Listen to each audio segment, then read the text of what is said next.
ব্যাপক উত্তেজনা দুর্গাপুরের ভোট গ্রহণ কেন্দ্রের বাইরে। পাণ্ডবেশ্বর বিধানসভায় ভোট গণনায় কারচুপির অভিযোগ তৃণমূল কর্মীদের। ভোট গ্রহণ কেন্দ্রের বাইরে তৃণমূল ক্যাম্প থেকে বেরিয়ে এসেই তুমুল বিক্ষোভ তৃণমূল কর্মীদের।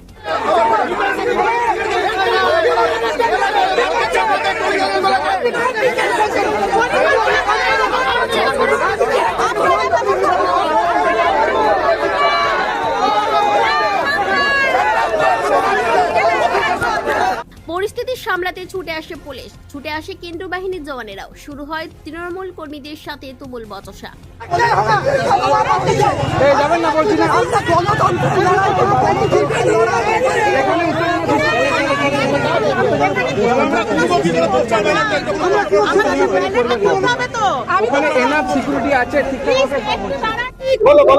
বিজেপি লোকেরা আমাদের লোকদেরকে বের করে দিচ্ছে, আমাদের ব্ল্যাক বাস খুলতে দিচ্ছে না। কেন করছে না? নির্বাচন কমিশন আমাদের সাথে এত অত্যাচার কেন? আমাদের অত্যাচার করছে মমতা বন্দ্যোপাধ্যায়, বিজেপি লোকরা করছে। পাণ্ডবেশ্বরের লোকদেরকে বের করে দিচ্ছে। নন্দনা চক্রবর্তীর সাথে অত্যাচার করছে। কেন করবে? আমরা মমতা বন্দ্যোপাধ্যায় সৈনিক। জমি ছাড়িনি, জমি ছাড়বো না।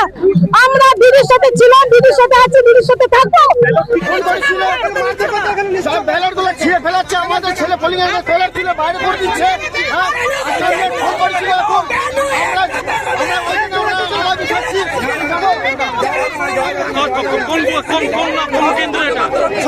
পিছনে আছি, ব্যালট খুলতে দিচ্ছে না। এটা কোন বিধানসভা?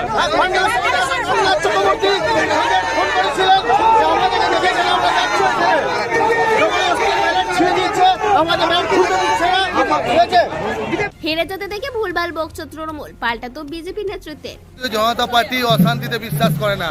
আজকে যে গণতন্ত্রের রায় তৃণমূল মানতে পারছে না, জনগণের রায় তৃণমূল মানতে পারছে না। আজকে আমরা যে জায়গায় রয়েছি 192টা সিট আসন আমরা জিতে জায়গায় রয়েছি। আর সেই আসন তৃণমূল থাকলে 21-এ কি হয়েছিল, কি সন্ত্রাস করেছিল, সেই সন্ত্রাসের কাছে আমরা তার ধারে কাছে আমরা নেই। আমরা নিজেদের মধ্যে আনন্দ উৎসব করছি, দেখে নিতে পারেন এখানে। আর তৃণমূলের ক্যাম্প ওই দিকে রয়েছে। তৃণমূল যেরকম চরিত্র, যে সন্ত্রাস, যে অশান্তি করেছে, সেই অশান্তি ভয় করছে নিজেরা মনে মনে, এর বেশি কিছু নয়। আমরা